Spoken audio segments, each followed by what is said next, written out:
नमस्कार, news state देख रहे हैं आप। मैं हूं आपके साथ अंजीत। और वक्त हो गया सबसे बड़ा मुद्दा का। उस मुल्क की सरहद को कोई छू नहीं सकता जिस मुल्क की सरहद की निगहबान हैं आंखें। जी हां, देश को दहशतगर्दों की नापाक नजरों से महफूज रखना है। सरहद पार आतंकी फैक्ट्री यानी पाकिस्तान सालों से दहशत की खेती कर रहा है, आतंकियों की फसल तैयार कर रहा है। हिंदुस्तान ने हर बार उसे मुंहतोड़ जवाब दिया है, उसके नापाक मंसूबों को जमीदोज कर दिया है। आतंकियों की नापाक नजर देश के सबसे बड़े सूबे उत्तर प्रदेश पर भी है। टेरर का नया रूट कश्मीर टू देवबंद बनता नजर आ रहा है। हाल ही में दिल्ली से आतंकी संगठन जैश ए मोहम्मद से जुड़े 2 संदिग्ध आतंकी पकड़े गए थे। जिहादी सोच में डूबे थे दोनों आतंकी जम्मू कश्मीर के रहने वाले। दिल्ली को दहलाने के लिए आए थे ये। पहला इम्तिहान पास करने के बाद ये यूपी के देवबंद जाकर हथियार और बम बनाना सीखना चाहते थे। पाकिस्तान में बैठे इनके आकाओं ने फाइनल ट्रेनिंग के लिए अपने यहां बुलाने का वादा किया था, लेकिन उससे पहले ही उन्हें सुरक्षा एजेंसियों ने धर दबोचा। और अब इस खुलासे के बाद देवबंद एक बार फिर सवालों के घेरे में है। दीनी तालीम के लिए दुनिया भर में मशहूर दारुल उलूम देवबंद से हाल के सालों में कई आतंकी पकड़े जा चुके हैं। पाकिस्तान और बांग्लादेश के आतंकी संगठनों से देवबंद के मदरसों के तार जुड़े हुए मिले हैं। ऐसे में टेरर के नए रूट का खात्मा और आतंकियों को करारा जवाब दिया जाना बेहद जरूरी है। आज चर्चा इसी पर कि आखिर देवबंद में इस तरह की चीजें क्यों सामने निकल कर के आ रही हैं और कहां कमी रह जा रही है कि कई सालों बाद पता चलता है कि कोई अवैध तरीके से रह रहा था। लेकिन पहले एक रिपोर्ट आपको दिखाते हैं। दिल्ली को दहलाने की साजिश नाकाम, गिरफ्त में आए देश के दुश्मन। सामने आया आतंकियों का देवबंद कनेक्शन। दिल्ली से देवबंद जाने की थी तैयारी।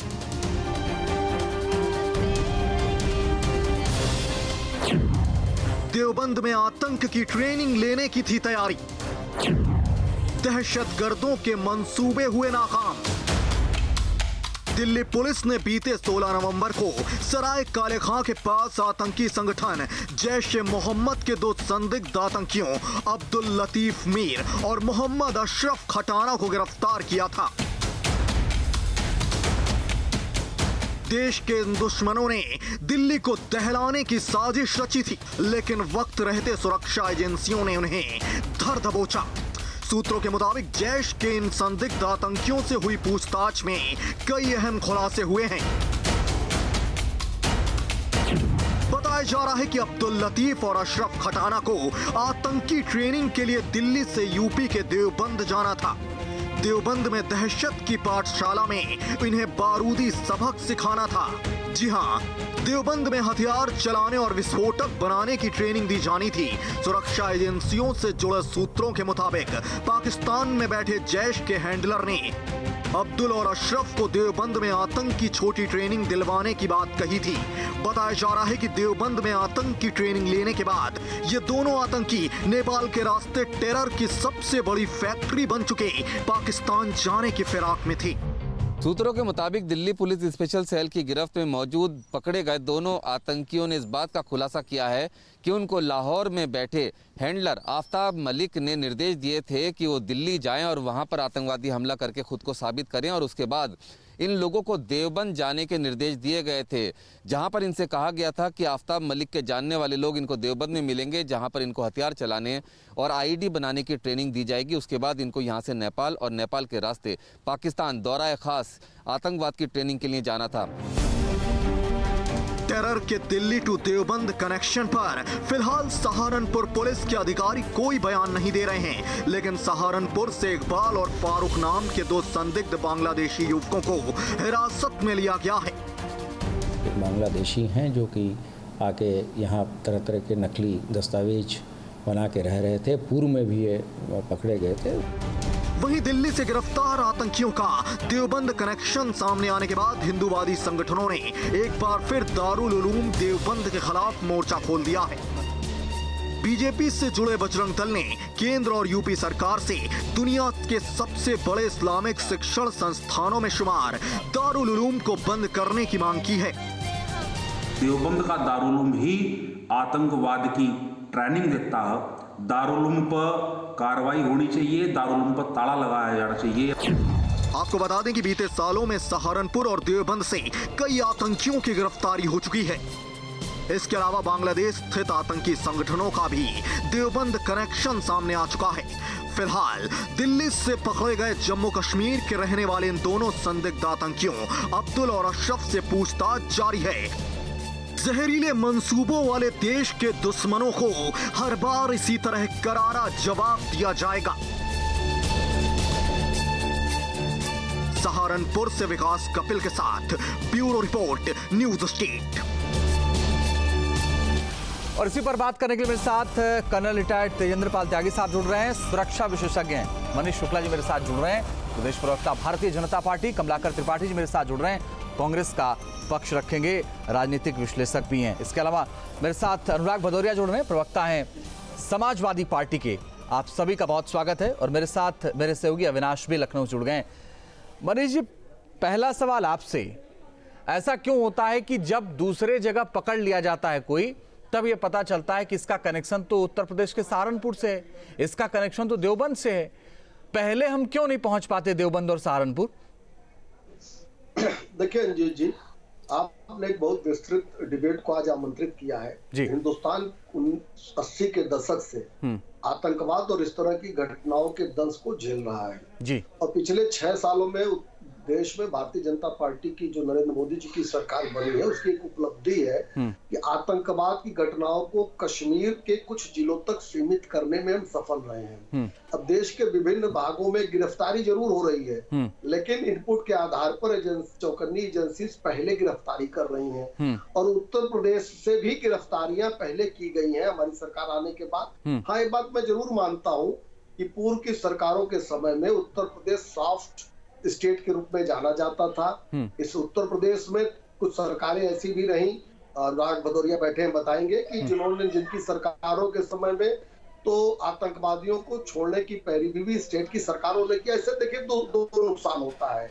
एक नुकसान ये होता है कि आतंकवादियों को मैसेज आता है कि यहाँ सॉफ्ट स्टेट है आतंकवाद के प्रति, और वो अपना नेटवर्क उससे फैलाते हैं। लेकिन एक अच्छी बात है कि चौकन्नी एजेंसीज इस चीज को ट्रेस कर रही है, गिरफ्तार हो रही है। कोई अप्रिय या दुर्भाग्यपूर्ण घटना नहीं हो पा रही है एजेंसीज के नाते से, लेकिन एक संजाल उन्होंने बनाया। और ये करीब 40, 42, 45 साल की समस्या है आतंकवाद देश में। और कल ही प्रधानमंत्री जी ने ब्रिक्स में भी कहा कि आतंकवाद को जो पोषित करने वाले देश हैं, उनको भी कटघरे में खड़ा करना चाहिए। यानी आतंकवाद के खिलाफ उत्तर प्रदेश से लेकर देश में हर जगह प्रहार हो रहा है, उनकी गिरफ्तारी हो रही है, उनके मंसूबे कामयाब नहीं हो रहे हैं। ठीक है मनीष जी, मैं आता हूं आपके पास, लेकिन मेरे सवाल का जवाब अभी नहीं मिल पाया कि हम सहारनपुर पहले क्यों नहीं पहुंच पाते।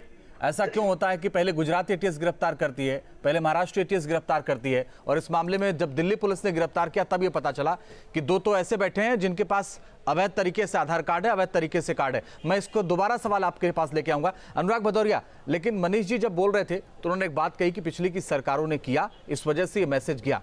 क्या उत्तर प्रदेश का सहारनपुर ऐसे लोगों का गढ़ बन गया जो बाहर या अंदर जो लोग इस तरह की साजिश रच रहे हैं, उनके संबंध है वहां के कुछ लोगों से? मनीष जी बिल्कुल सही कह रहे थे कि पिछली सरकार, मतलब मनीष जी कह रहे थे जब भारतीय जनता पार्टी की सरकार थी तो सबसे दुर्दांत अपराधी, आतंकवादी, जिसे विश्व थर्राता आतंकवादी, उसको मकसूद अजहर को ये छोड़ने गए थे उनके घर तक। तो कोई दिक्कत नहीं, ये कह सकते हैं क्योंकि इनको पुराना एक्सपीरियंस बहुत बड़ा पता है कि ये बड़े बड़े आतंकवादी को घर तक छोड़ आते जाके, और कई बार तो इनके नेता वहां चले जाते हैं, बिरयानी भी खाते हैं पाकिस्तान से जाके, इसमें कोई दिक्कत नहीं है, वो सही कह रहे हैं वो। और कई बार तो ऐसा होता है कि वो पठानकोट भी ISI को बुला लेते हैं, आओ भैया यहीं आओ, यहीं खाओ पियो, कहाँ वहां जाओगे। और कई बार तो ऐसा भी होता है कि वो जो हमारा दूसरा चाइना, उसके भी राष्ट्रपति को बुला लेते हैं, बोले यहीं झूला झूला झूलो यार, कहाँ इधर उधर घूमोगे, यहाँ झूला है, पार्क है, यहीं झूलो, कहाँ इधर उधर जाते हो। और भैया जब हमारे देश में नहीं भाई, जो इतने बड़े कोई ज्यादा दिक्कत होती है तो कहते लो यार सरदार पटेल की मूर्ति बनाओ भाई, 2-3 हजार करोड़ रुपया लीजिए, सरदार करोड़ मूर्ति बनाइए। तो किसी ने पूछा भैया अरे उत्तर हमारे देश में तो इतने बड़े बड़े मूर्तिकार। अरे भैया, दुश्मन देशों का मदद जो करनी है भाई, उनको भाई तो मनीष जी बिल्कुल सही कह रहे हैं कि सरदार पटेल की मूर्ति का 3000 करोड़ के लिए हम चाइना मनीष जी बोलिए, कोई चाइना के राष्ट्रपति जी को हम यहाँ झूला झूला सकते हैं, हम पाकिस्तान जाके खाना खा सकते हैं, हम यहाँ पे ISI के और निश्चित रूप से ये कठिनाई है घर में छोड़ के आ क्योंकि सकते हैं। अखिलेश बिल्कुल सही यादव कहते ने हैं आप। ये भारतीय जनता आतंकवादियों को पार्टी जब से छोड़ने की देश के तैयारी अंदर की आई है, थी, तब से सिर्फ एक ही इसको काम करती है बताने की कि आवश्यकता नहीं है। आतंकवादियों का इसके आतंकवादी लिए और माननीय उच्च न्यायालय ने जो उनको घटनाएं डांटा बढ़ती था। हैं, भारतीय जनता पार्टी के आने के बाद ही क्यों बढ़ती है? आपकी सरकार क्या कर रही थी? दिल्ली की सरकार पकड़ लेती है, गुजरात की पुष्टिकरण करने के लिए आतंकवादियों और अपराधियों का सहारा लेते रहे हैं। फुर्सत कहाँ है? अब आपको जाति राजनीति से फुर्सत कहाँ है? आप जनता की समस्या की बात कब सोचते हो? जनता की चिंता कब करते हो? आपको सत्ता की चिंता करना है, आपको तो सत्ता कैसे पाना, मार्केटिंग कैसे करना है, इवेंट कैसे करना है। अगर इवेंट करना है तो 4.5 लाख करोड़ का इन्वेस्टमेंट आ रहा है हमारे उत्तर प्रदेश के अंदर। इस तरह की मार्केटिंग में झूठे लफाजी करते हो आप। 4.5 लाख करोड़ की तो बात छोड़ो, 4000 करोड़ का इन्वेस्टमेंट नहीं आता। और कहाँ पे मामले कहीं अगर कहीं चीनी लग गई हो तो बताओ, हम भी देख ले जाके। इतनी लफेबाजी, आप कहेंगे यहाँ महिला शक्ति की बात करते हैं आप। क्या हुआ शक्ति का बात? क्या हो गया बुलंदशहर में? एक बच्ची FIR करती है कि हमें लोग छेड़ते हैं, पुलिस के थाने में FIR करती है, आरोपी को गिरफ्तार होता है, लेकिन बाद में बच्ची को जला देते हैं और बच्ची की मौत हो जाती है। और आप यहाँ पे साहब बोलने के लिए बैठ जाते हो। एक घटना घटना अगर बोलेंगे तो आपको हाथरस की घटना, बाराबंकी को बोलेंगे बच्ची के साथ बाराबंकी की बुलंदशहर की ताजी घटना है कि उसको जिंदा जला दिया, लड़की को जिंदा जलाने के बाद उसकी मौत हो जाती है। देखिए अनुराग भदौरिया, कम से कम जिस विषय पर चर्चा करें उस पर तो बात करिए ना। अनुराग जी कोई बात नहीं, हम बात कर लेंगे। जिस दिन लॉ एंड ऑर्डर पर बात कर रहे हैं अनुराग जी बात कर ले। कमलाकर त्रिपाठी जी, मैं आपको इस चर्चा में लाना चाहता हूँ। ओके ठीक है अनुराग जी, मैं आपके पास आऊंगा। मनीष जी आपके पास भी आऊंगा। कमलाकर त्रिपाठी जी मैं आपके पास आऊंगा। ये बात क्यों है, सहारनपुर क्यों एक केंद्र बनता जा रहा है? क्योंकि पिछले दिनों कई घटनाएं वहां से सामने आई हैं जिसको लेकर सवाल तो खड़े हो रहे हैं। बोलिए कमलाकर त्रिपाठी जी। देखिए अंजीत भाई, सबसे बड़ी बात यह है कि अगर सूबे के आप मुख्यमंत्री हैं, अगर इस तरह के इनपुट्स हैं तो आपने क्या उस पर कार्रवाई की हुई है? ये खाली आडंबर बनाना। और अगर उनको ट्रेनिंग दी जाने वाली थी तो ट्रेनिंग कैंप्स चलते हैं ना, कहीं चलते होंगे। आपने उसको क्रैक करने के लिए आज तक क्या किया है? कौन सा आपने आज तक ऐसा काम किया है जिससे ये समझ में आए लोगों को कि आप जो है आतंकवाद के खिलाफ काम कर रहे हो? काम आप क्या कर रहे हो कि आप देवेंद्र पाल सिंह जो डिप्टी एसपी जिसकी गाड़ी में बैठ करके आतंकवादी आते हैं उरी पठानकोट जैसी घटनाओं को अंजाम देने के लिए, वो उसके खिलाफ चार्जशीट तक आप दाखिल नहीं करते हो और उसको बेल मिल जाती है। आप समाज में नजीर क्या प्रस्तुत कर रहे हो? आतंकवादियों को छोड़ने की बात कर रहे थे। मसर्रत आलम को छोड़ने वाली भारतीय जनता पार्टी की सरकार है कश्मीर में। मौलाना अजहर मसूद को दामाद की तरह छोड़ने वाली भारतीय जनता पार्टी की सरकार है। कसाब को फांसी हम देते हैं, मौलाना अजहर मसूद को छोड़ते ये हैं। बेसिक चीज ये है कि इन्हें और सबसे बड़ी बात यह है कि अगर इसी तरह से जोड़ करके किसी चीज को किया जाएगा, हिंदू युवा वाहिनी के लोग जब आतंकवाद करते हैं तो माननीय योगी आदित्यनाथ जी उसके संस्थापक हैं, तो उनको भी उसी कैटेगरी में रख दीजिए। इस प्रदेश की स्थिति यह है कि केशव प्रसाद मौर्य, योगी आदित्यनाथ और राहुल गांधी का क्या भड़काने, बलवा भड़काने के केसेस हैं। मुख्यमंत्री रहते वो स्वयं के ऊपर केस वापस लेते हैं, डिप्टी चीफ मिनिस्टर रहते वो स्वयं के ऊपर केस वापस लेते हैं, धनंजय सिंह के ऊपर केस वापस लिया जाता है। चलिए सर, मैं आता हूं आपके पास, मैं आता हूं। कई बार मुझे लगता है कि कम से कम ऐसे मसलों पर सब लोग साथ होंगे। चलिए लेकिन कोई बात नहीं। आतंकवादियों, ओके सर, मैं आता हूं कमलाकर जी आपके पास। तेजेंद्र पाल त्यागी जी, मैं आपके पास आना चाहता हूं। कर्नल टीपी त्यागी साहब, मैं आपसे जानना चाहता हूं कि 2 पकड़े गए, दिल्ली पुलिस ने गिरफ्तार किया, फिर यह पता चला कि बांग्लादेशी तो 2007 से सहारनपुर में रह रहे हैं और वो भी अवैध कागजात के साथ, उनको भी गिरफ्तार अब किया गया है। क्यों सुरक्षा एजेंसियां नहीं पहुंच पाती उन तक? पहला सवाल। और दूसरा इससे जुड़ा हुआ कि अच्छा हुआ पकड़े गए, वरना पता ही नहीं क्या करते। बिल्कुल ठीक कह रहे हैं आप। पर इससे पहले कि मैं कुछ कहूं, जी। मेरे को ये समझ में नहीं आता कि आज का आपका डिस्कशन था आतंकवाद के ऊपर, इसमें मूर्ति और झूला झूलने वाली बात कहां से आ गई? दरअसल में इस आतंकवाद की स्थिति का कारण ही ये है, और इस कारण को हमने पनपने दिया एक लंबे समय से, जिसका ये रिजल्ट है। ये अब्दुल और अशरफ दोनों कहाँ पढ़ते थे? ये मदरसे में पढ़ते थे कश्मीर में, और वहां से ये रेडिकलाइज हुए, और जितने भी मदरसे हैं उसमें ये रेडिकलाइजेशन चल रहा है। और जब मदरसों के ऊपर कोई शिकंजा कसने की बात आती है तो हमारे 100 करोड़ लोग खड़े हो जाते हैं अभिव्यक्ति की आज़ादी के लिए और उनके ऊपर किसी किस्म का शिकंजा ना करने के लिए। आतंकवाद का तो कारण ये है, ये लोग समझ नहीं रहे हैं। आज तक पाकिस्तान 1 इंच जमीन हमारी नहीं ले पाया। हमें पाकिस्तान और चीन से कोई खतरा नहीं है, हमको खतरा इन लोगों से है जो आज जैसे गुपकार डिक्लेरेशन, या ऐसे लोग जो कहें कि अगर चीन यहाँ आ जाए तो अच्छा है, या ऐसे लोग जो कहें कि साहब हम तो तिरंगा झंडा नहीं उठाएंगे।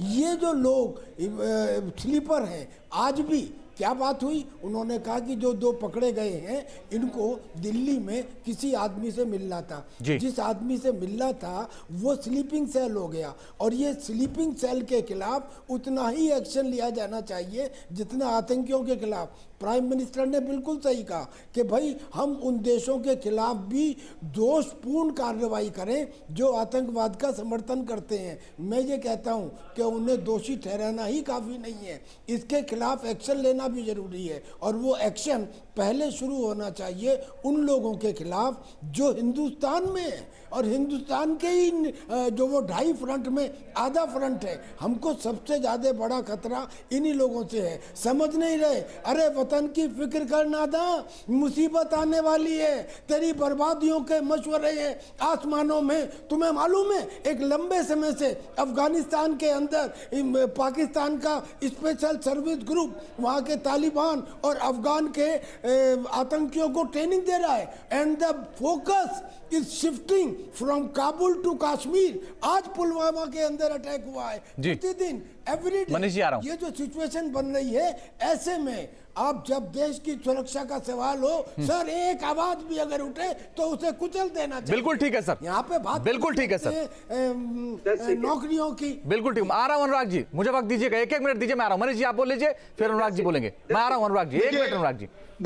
देखिए आदरणीय त्यागी जी ने एक बहुत अच्छा इशू उठाया गुपकार डिक्लेरेशन का। गुपकार डिक्लेरेशन क्या है? 370 और 35A रिस्टोर हो, इसके लिए गुपकार डिक्लेरेशन बना, और आज सोनिया जी और राहुल गांधी गुपकार डिक्लेरेशन करने वाले ग्रुप के साथ गुपचुप समझौता कर रहे हैं। और वो गुपकार डिक्लेरेशन ग्रुप जिसने अभी कहा कि चाइना से हम पूरी तरह से कांग्रेस किसी गुपकार संगठन के खिलाफ नहीं है, हमने आधिकारिक बयान भी दिया है। सोनिया और राहुल गांधी बोलने की जो नर्सरी खोली है सामने नहीं आ रहे हैं आज बताने के लिए कि फारूक अब्दुल्ला कहते हैं चीन से हम मदद लेंगे, और ये लोग उनके सामने घुटने टेक दे रहे हैं। आ रहा हूं अनुराग जी, आ रहा हूं अनुराग जी, 1 मिनट धैर्य। ये जो अनुराग भदौरिया बैठे हैं, एक बार भी ये अखिलेश यादव माफी नहीं मांग रहे हैं। बोलिए अनुराग भदौरिया, बोलिए अनुराग भदौरिया। हमने आतंकवादियों को छोड़ के हमारे जो रिस्पेक्टेड आर्मी के ऑफिसर बैठे हुए हैं, सुन लीजिए, रिस्पेक्टेड आर्मी के ऑफिसर बैठे हुए, इन्होंने बिल्कुल सही बात बोली है। इन्होंने इतनी, अरे सुन लो, अरे मैं त्यागी जी की बात कर रहा हूँ, आर्मी का तो सम्मान करो, आर्मी के ऑफिसर का सम्मान करो, उनको गलती, अरे आर्मी के ऑफिसर का सम्मान करो। मैं उनके बारे में बोलना चाहता हूँ, सुन लीजिए, भले आदमी का है अल्लाह मचा रहे हो, आर्मी के ऑफिसर के लिए आपको लगता है जनता के पास सही बात इसलिए वो सही कह रहे थे, उन्होंने सही बोला। आर्मी के अधिकारी उन्होंने बोला कि जो तिरंगे का अपमान करते हैं, तिरंगे का झंडा नहीं उठाना चाहते हैं, उनके साथ कौन पार्टी खड़ी है? भारतीय जनता पार्टी खड़ी है। पीडीपी के साथ सरकार बनाने वाली कौन सी पार्टी थी? भारतीय जनता पार्टी थी। इसलिए आर्मी के जो ऑफिसर बिल्कुल सही कह रहे हैं कि भारतीय जनता पार्टी आतंकवादियों के साथ खड़ी होती है। आतंकवादी जो पीडीपी जिसने कहा हम तिरंगा झंडा नहीं लेंगे, इसके साथ आपने 40 पैर की सरकार बनाई। ये है आपकी नियत, ये आपकी नियत है। वो सही कह रहे हैं इस बात को कि अगर आप नहीं जगोगे तो हिंदुस्तान को बड़ा नुकसान होगा। आप सत्ता पाने के लिए अलगाववादी पार्टियों से गठबंधन कर लेते हो, उसके बाद चलिए सर, मैं आप दोनों के पास आता हूं, और भी लोग मेरे साथ हैं, उनसे भी बात कर लेता हूं। अविनाश मुझे एक बात बताइए, अविनाश मुझे एक बात बताइए कि सहारनपुर में कहां रह रहे थे, किसने मदद की, किसने डॉक्यूमेंट बनवाया, कौन क्या कर रहा था, इस बात तक पुलिस पहुंच पाई है? अविनाश आवाज मिल रही है आपको?